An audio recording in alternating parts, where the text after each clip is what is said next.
సచివాలయంలో కేంద్ర బృందంతో సమావేశమయ్యారు సీఎం రేవంత్ రెడ్డి. వరద నష్టం అంచనాపై చర్చించారు. వరదలతో తీవ్ర నష్టం జరిగిందని వివరించారు సీఎం రేవంత్ రెడ్డి. ఎలాంటి నిబంధనలు లేకుండా తక్షణ సాయంగా నిధులు విడుదల చేయాలని కోరారు. ఖమ్మం మున్నేరు వాగుకు రిటైనింగ్ వాల్ నిర్మించడమే అక్కడ వరద నివారణకు శాశ్వత పరిష్కారమన్నారు ముఖ్యమంత్రి. వరదల నివారణకు శాశ్వత చర్యలు చేపట్టేందుకు శాశ్వత నిధి ఏర్పాటు చేయాలని కోరారు. శాశ్వత పరిష్కారం కోసం యాక్షన్ ప్లాన్ ఉండాలని కేంద్ర బృందాన్ని విజ్ఞప్తి చేశారు.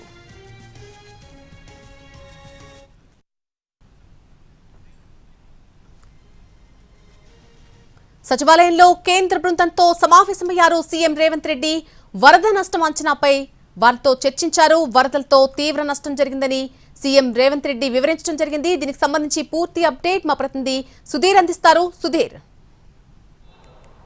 వరదల నష్టంపై అంచనా వేయడానికి వచ్చిన కేంద్ర బృందంతో రాష్ట్ర సచివాలయంలో ముఖ్యమంత్రి రేవంత్ రెడ్డి సమావేశమయ్యారు. ఈ నేపథ్యంలో రాష్ట్రంలో జరిగిన నష్టం అంటే వరదల వల్ల వాటిల్లిన నష్టం ఏదైతే ఉందో దాదాపుగా 5,438 కోట్లు అని చెప్పేసి గతంలో ముఖ్యమంత్రి రేవంత్ రెడ్డి ప్రకటించారు. అంతకంటే మించి ఇంకా నష్టం జరిగినట్టుగా కూడా కాసేపు క్రితం ముఖ్యమంత్రి రేవంత్ రెడ్డి కేంద్ర అధికారులకైతే కేంద్ర బృందాన్ని కూడా వివరించడం జరిగింది. ప్రస్తుతం తక్షణ సహాయంగా నిధులను విడుదల చేయాలని చెప్పేసి కూడా ముఖ్యమంత్రి వారికి విజ్ఞప్తి చేయడం జరిగింది. ఇవే కాకుండా ప్రస్తుతం ఖమ్మం జిల్లాలోని మున్నేరు వాగుకు సంబంధించి అక్కడ రిటైనింగ్ వాల్ నిర్మిస్తేనే అక్కడ శాశ్వత పరిష్కారం ఉంటుందని చెప్పేసి కూడా ఆయన సూచించడం జరిగింది. దీనిపై యాక్షన్ ప్లాన్ కూడా రెడీ చేయాలని చెప్పేసి కూడా చెప్పడం జరిగింది. అంతేకాకుండా తక్షణంగా కొంత నిధులను విడుదల చేస్తేనే కొంత ఉపశమనం ఉంటుందని చెప్పేసి అయితే ముఖ్యమంత్రి రేవంత్ రెడ్డి స్పష్టం చేశారు. గడిచిన 2 రోజులుగా రాష్ట్రంలోని ఈ ఖమ్మం జిల్లా అదేవిధంగా మహబూబాద్ జిల్లా అదేవిధంగా సూర్యాపేట జిల్లా 3 జిల్లాల్లో కూడా విస్తృతంగా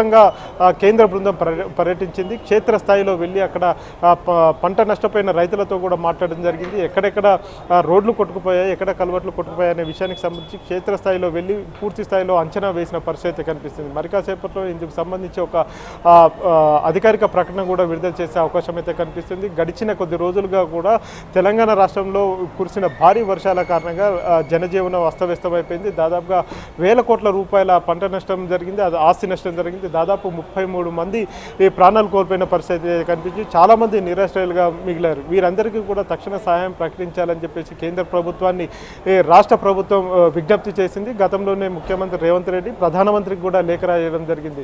విపత్తు నివారణకు సంబంధించి కూడా కొంత నిధులను కూడా విడుదల చేయాలని చెప్పేసి డిజాస్టర్ మేనేజ్మెంట్కి కూడా వారు విజ్ఞప్తి చేసిన పరిస్థితి కనిపించింది. ఇటీవల కాలంలో ముఖ్యమంత్రి రేవంత్ రెడ్డి ఢిల్లీకి వెళ్ళిన పరిస్థితి కనిపించింది. అయితే కేంద్ర హోంశాఖ మంత్రి అమిత్ షా కూడా కలిసే ప్రయత్నం చేశారు. కానీ కొంత అనుకోని వేరే పరిస్థితుల కారణంగా ఆయన రేవంత్ రెడ్డి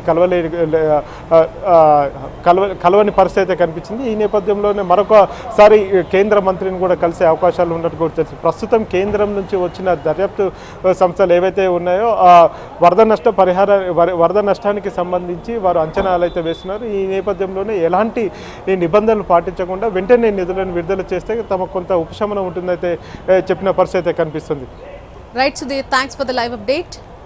సచివాలయంలో కేంద్ర బృందంతో సమావేశమయ్యారు సీఎం రేవంత్ రెడ్డి. ఈరోజు వరద నష్టానికి సంబంధించి అంచనాలపై చర్చించడం జరిగింది. వారితో వరదలతో తీవ్ర నష్టం జరిగిందని వారికి సీఎం రేవంత్ రెడ్డి వివరించారు. ఎలాంటి నిబంధనలు లేకుండా తక్షణమే సాయంగా నిధులు వెంటనే విడుదల చేయాలని కోరారు.